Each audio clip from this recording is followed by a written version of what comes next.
Welcome to the Nepali Diaspora Digest. You know, we like to call these deep dives for a reason. Yeah, we really do. We're going beyond those headlines, and exploring the latest news coming out of Nepal. And it's always a wild ride. It really is. We've got politics, economics, culture, sports, even some social issues. Oh, a little bit of everything. Yeah. We've got a stack of articles here from some of the top publications, the Kathmandu Post, My Republica, even the Himalayan Times. Some real heavy hitters there. Yeah, so, get ready. You're about to be exceptionally well informed about all the things impacting Nepalese, both at home and abroad. I love it. Well, let's kick things off, shall we, with probably the most dynamic arena, Nepali politics. Always a good place to start. Well, Prime Minister KP Sharma Oli, his government, they're facing some heat. Oh. And, what's interesting is it's coming from within. From Nepali Congress ministers who are a part of that ruling coalition, they're voicing concerns about Oli's leadership style. And then, there are those recent ordinances he's issued. So is this like some kind of family feud? Yeah. Playing out at the highest levels of government? You could say that. He's being accused of bypassing parliament with these ordinances, potentially trying to consolidate power. Oh. And so, it raises some serious questions. About the stability of the coalition. Yeah. Will it hold? Or are we looking at a political shakeup? Intriguing. It really highlights that, just the intricacies of these coalition politics, right? You've got the power of the negotiation. It's a delicate balance. Absolutely. And speaking of alliances, there's been this talk of Madhesh-based parties forming a unified front. Okay. However, you know what they say, actions speak louder than words. Yes. The fact that these parties held separate events for Balidan Diwaz, that's Martyrs' Day, commemorating the sacrifices made during the Madhesh movement, right, it kind of suggests that a truly unified front might be more of an aspiration than a reality right now. It makes you wonder if maybe personal ambitions. Yeah. And all the political maneuvering that's going on is kind of overshadowing the bigger picture. The shared goals of these parties. Yeah, it's something to watch. For sure. Now, adding to this whole political drama, the opposition parties, they're calling for Prime Minister Oli to resign, citing moral failures, economic woes, and even a disregard for democratic processes. Pulling no punches. No, not at all. They're accusing him of favoring land mafias with a recent ordinance and failing to address, the public's frustration with the government's performance. Yeah. Now, whether these calls gain traction, that remains to be seen, but it's definitely heating up. It's getting spicy. It is. It is. Well, let's shift gears a little bit. Let's talk about the economy. There's a story here that's particularly relevant for our diaspora listeners. Okay. Education costs. Right. I mean, a staggering 47 billion rupees were spent by Nepali students on overseas education in just the first 5 months of the current fiscal year. Yeah, that's a lot of money leaving Nepal. It really highlights a couple of key trends, right? You've got capital flight, with a big chunk of money going out to fund education abroad. Right. And then there's also the perceived lack of quality education options within Nepal itself. Yeah, I can definitely see how this is something that resonates with the diaspora, right? The pursuit of higher education. It's seen as a pathway to better opportunities. Oh, absolutely. Both professional and personal. Exactly. And it's wonderful that individuals have these opportunities, but it does raise questions about the long-term impact, right, on Nepal's development. Right. What happens when a lot of your brightest minds are seeking education elsewhere? It's a tough question. Yeah. Not an easy one to answer. But, on a more optimistic note, there's this intriguing article in the Kathmandu Post about Nepal's potential to become a regional beta hub. Oh, interesting. All powered by their abundant hydropower. That's a fascinating idea. The author, he's a successful Nepali entrepreneur. Okay. And he argues that Nepal can leverage all that clean energy to attract international tech companies and transition from, just exporting energy to exporting data. I mean, it's a bold vision, It is. but it would require a lot of investment in infrastructure, Oh, yeah, policy changes. for sure. But could Nepal really become a big player in the global tech scene? It's a possibility. I mean, the potential for economic growth and innovation, it's there. It's undeniable. Yeah. Let's turn our attention to some social issues. Making headlines. 2 confirmed cases of the Mpox virus in Nepal. Oh, wow. Both individuals returning from Saudi Arabia. Okay. Now they've recovered, which is great. That's good. But it does raise concerns about the potential for imported infectious diseases, Yeah. particularly among migrant workers who are returning home, Yeah. highlighting the need for effective public health surveillance, awareness campaigns, Absolutely. and access to health care, of course, Very important. to prevent further spread within Nepal. Yeah. And on a totally different note, there's this issue. Okay. That hits close to home, literally, Oh. for many in the Kathmandu Valley. Okay. The lack of open space, Oh, right. with only 0.51% of the valley designated as public open space. Oh, wow. That's tiny. Experts are saying that millions of lives are at stake, Oh, God. especially if there's a major disaster. Like an earthquake. Exactly. That's a scary thought. It is. Imagine a major earthquake with limited safe spaces for Right. people to gather. It really underscores the need for proper urban planning and disaster preparedness. It really does. Now, for something a little lighter, shall we? Please. Culture and lifestyle. It seems like the traditional Nepali sari, it's getting a modern makeover, Oh, that's cool. blending classic elegance with contemporary designs. It's fascinating how culture evolves but still honors its roots. It is. We'll be hearing from Sharon Joshi. She's the founder of Kosea, Okay. a rising fashion brand that's redefining the sari. I love that. Tradition meets innovation, right? It speaks to the creativity. Absolutely. And the dynamism of Nepali culture. It really does. It shows that something, even as traditional as a sari, can be reinterpreted and embraced in new and exciting ways. I love it. Now, this next topic, this is for our diaspora listeners. Okay. The Nepali embassy in Berlin issued a warning Uh-oh. about fraudulent employment schemes targeting Nepalis in Europe. That's awful. I know.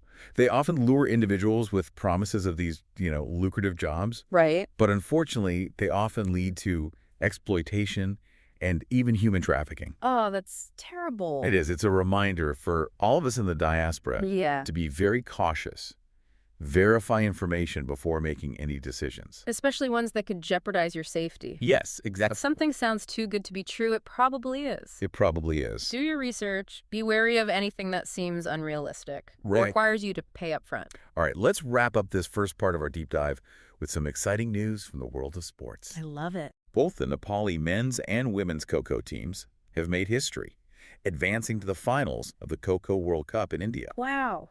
That's incredible. It is. It's a remarkable achievement and a huge source of pride for Nepal and the diaspora.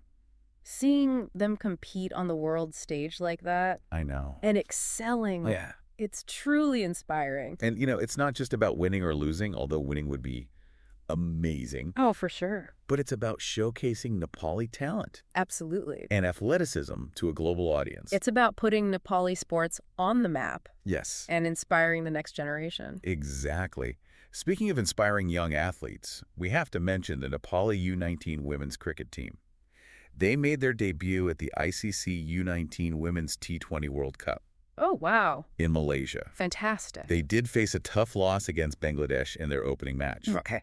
But their participation in this tournament is a significant milestone for women's cricket in Nepal. It's a sign of the growing strength and recognition of women's sports in Nepal. It's exciting to see these young women competing Yeah. at an international level, Absolutely. paving the way for the future. And it's a reminder of the progress being made, not just in sports, but in so many spheres of Nepali society. Well, we've covered a lot in this first part of our deep dive, from political shakeups to economic opportunities, That's a lot. social challenges, Yes. and all these inspiring achievements in sports and culture. It's been great. It's clear that Nepal is a nation on the move. Stay tuned for part 2, where we'll explore even more stories that matter to the Nepali diaspora.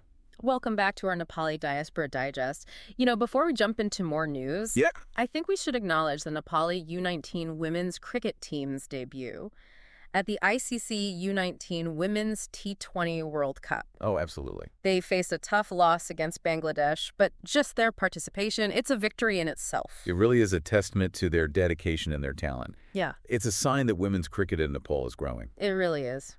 And it's just so exciting to see them out there competing on the world stage, gaining experience, inspiring a new generation. Absolutely. And speaking of women in sports, the APF, the Armed Police Force Club, Right. they are dominating the ANFA Women's League right now. They're on a roll. Yeah, they've already secured their spot in Qualifier 1 Wow.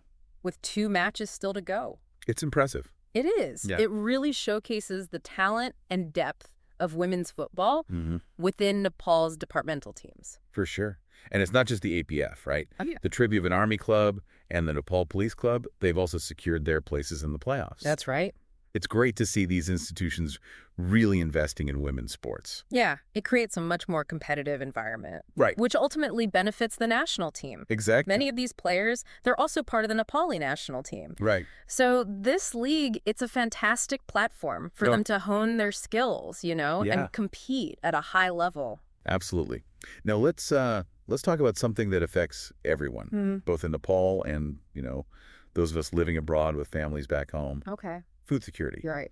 A recent article in the Kathmandu Post highlighted the issue of soaring food prices. Inflation hitting double digits. Oh, wow. I mean, this is worrying, especially for those who are already struggling, It's driven by a lot of factors, right? Last year's flash floods, those really disrupted supply chains. Of course. And Nepal's reliance on food imports, especially from India. Right. It makes the country vulnerable to these external shocks. Like when India imposed those export bans, right? Exactly, on rice, wheat, onions. Yeah. That sent shockwaves through Nepal's market. It did. Prices went even higher. It's a reminder of how interconnected everything is. It really is. And how events in one country can really impact another. Yeah. And it raises questions about the long-term solutions for food security in Nepal. Like, how do you increase domestic production? Better storage? Right. Distribution systems? Diversifying those import sources? I mean, it's complex. It is. It's a big challenge. It is. And speaking of complex challenges. Okay. The issue of transitional justice in Nepal is back in the headlines. Oh, right. The government is seeking donor support to cover the cost of concluding the transitional justice process. It's estimated to be around 40 billion rupees. Wow. It's a legacy of the Maoist insurgency. Yeah. And it's been a long and difficult journey toward truth, reconciliation, and reparations. It has. Now, securing funding for something this massive, right, it's a huge hurdle. It is, but the international community, they've played a role in the past in supporting Nepal's peace process. They have.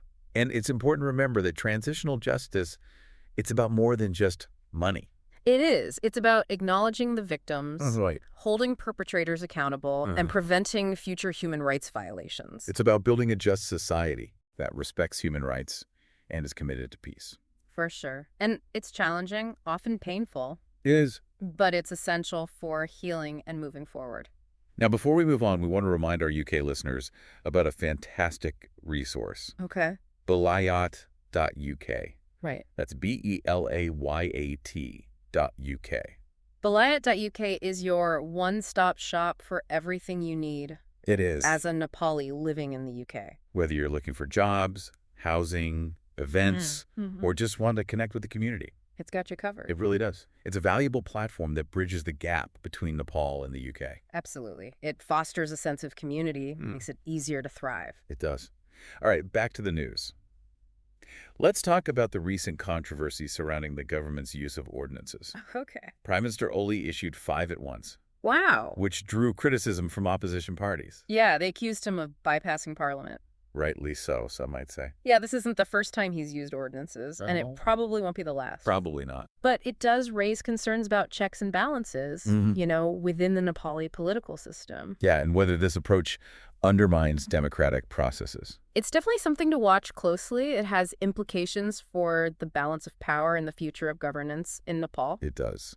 Okay, let's shift gears again, this time to a heartwarming story about conservation efforts in Chitwan National Park. No, I love Chitwan. A recent report highlighted the success of a program aimed at increasing the population of gharials. Yeah, gharials. Yeah, they're a critically endangered species of crocodile. Right, with those long snouts. Yes, perfectly adapted for catching fish. Yeah. Sadly, their numbers have been declining. They have. So it's encouraging to see these conservation efforts paying off. It is. The park authorities, they've been collecting gharial eggs from the riverbanks, hatching them in a safe environment, and then releasing them back into the wild. Wow, that's fantastic. It's a great example of sustainable conservation, It shows the dedication of those park staff and the importance of protecting Nepal's biodiversity. Absolutely. I mean, Chitwan National Park, it's a treasure trove of flora and fauna. It is. A place where nature truly thrives. Yeah. It's a source of pride for all Nepalese. It is. And a reminder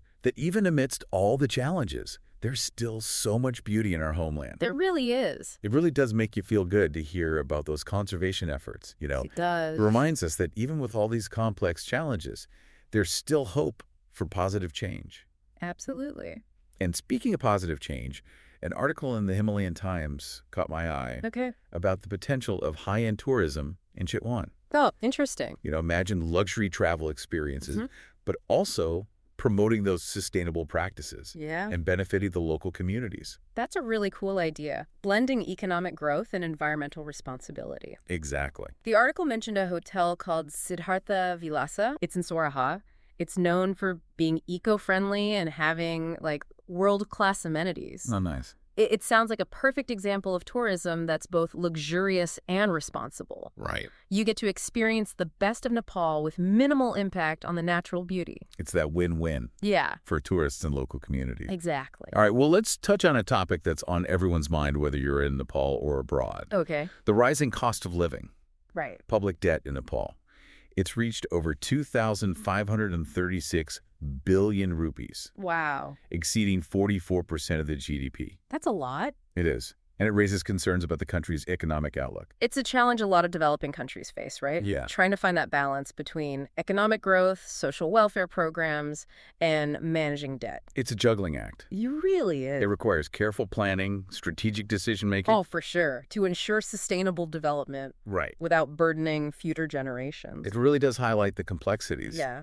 Faced by policymakers in Nepal. Absolutely. And it stresses the need for diversifying the economy, attracting foreign investment, creating opportunities that benefit everyone. For sure. Before we wrap up, let's remind our listeners in the UK about that valuable resource we talked about. Oh, right. Belayat.uk. Yes, belayat.uk. Spelled Belayat.uk. It's an incredible website designed for Nepalese living in the UK. It is. It's your go-to for jobs, housing, connecting with the community. It's a great way to stay connected to your roots while building a life abroad. It is. And on that note, we've come to the end of our deep dive into all the latest happenings impacting the Nepali diaspora.